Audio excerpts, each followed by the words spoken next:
আসসালামু আলাইকুম।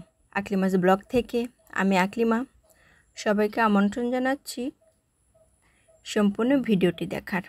আজকে হাজির হয়ে গেলাম ফাঁকিবাজি একটা রেসিপি নিয়ে। আমি এখানে একটা আলু ভর্তার রেসিপি শেয়ার করব।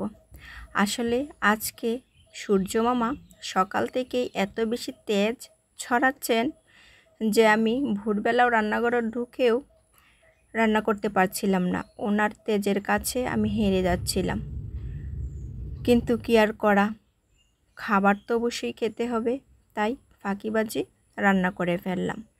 আমি এখানে কিছু আলু নিলাম আর সিদ্ধ করে আলু ভর্তা মাখিয়ে নিব। সকাল থেকে এত বেশি গরম যে অন্যদিন তো ভোরবেলাটা একটু বাতাস থাকে, কিন্তু আজকে আর তার সুযোগ নেই। আজকে সকাল থেকে সূর্য মামার তেজ একটু বেশি দেখাচ্ছে, যার কারণে মাথার উপর দিয়ে তেজ বয়ে পড়ছে। কি আর করা, যার কারণে এই ফাঁকিবাজি রান্নার বুদ্ধি বের করা। আর আমি রান্নার জন্য সবজি কেটে কুটে রেডি করে রেখেছিলাম, কিন্তু চুলার কাছে যেতে সাহস পাচ্ছিলাম না, এত বেশি তাপ ছিল আজকে ভোরবেলাটাই। তাই ঝটপট রান্নার হিসেবে আমি এই আলু ভর্তাটাকেই বেছে নিয়েছি আর বানিয়ে ফেললাম মজাদার স্বাদের আলু ভর্তা। আর এই আলু ভর্তাটা যদিও আমি ফাঁকিবাজি রান্না বলে ধরে নিচ্ছি, কিন্তু এই ভর্তাটা সবাই খেতে খুব পছন্দ করেছে। বিশেষ করে আমার ছেলেমেয়েরা এই ভর্তাটা খেতে অসম্ভব ভালোবাসে। এরকম আলু ভর্তা হলে তাদের অন্য কিছু লাগে না, কাজে আমারও আর কোনো চিন্তা নেই। যাই হোক, এভাবে ফাঁকিবাজি করে আমি একবেলাতে একটু গরম থেকে মুক্তি পেলাম।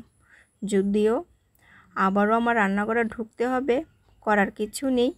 একবেলা তো আমি গরমের হাত থেকে বেঁচে গেছি, এটাই আমার কাছে অনেক কিছু। আর যত যাই বলেন, এই গরমে আমরা গৃহিণীরা অনেক কষ্ট করেই কিন্তু রান্নাটা করি। যদি এত গরম, আমরা গরমকে উপেক্ষা করে আমরা রান্নাঘরে যাই, সবার কথা চিন্তা করে সারাদিনের রান্নাগুলো করে ফেলি। আর অনেকে আবার মন্তব্য করেন রান্না ভালো হয়নি, খেতে মজা লাগে না, এসব কী রান্না করেন।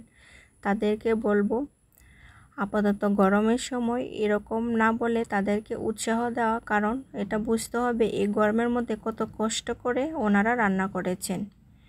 আর উৎসাহ দিলে মন মানসিকতাও ভালো থাকে, পরবর্তীতে উৎসাহ নিয়ে রান্না করলে রান্নার স্বাদ কিন্তু দ্বিগুণ বেড়ে যায়। আসলে আমরা এটা অনেকে বুঝতে চাই না, রান্না করতে কত কষ্ট হয়েছে, বা একজন একটু শারীরিকভাবে অসুস্থও থাকতে পারেন, কিন্তু আমরা আসলে দোষটাই আগে ধরে ফেলি। আজ এই পর্যন্তই, আল্লাহ হাফেজ।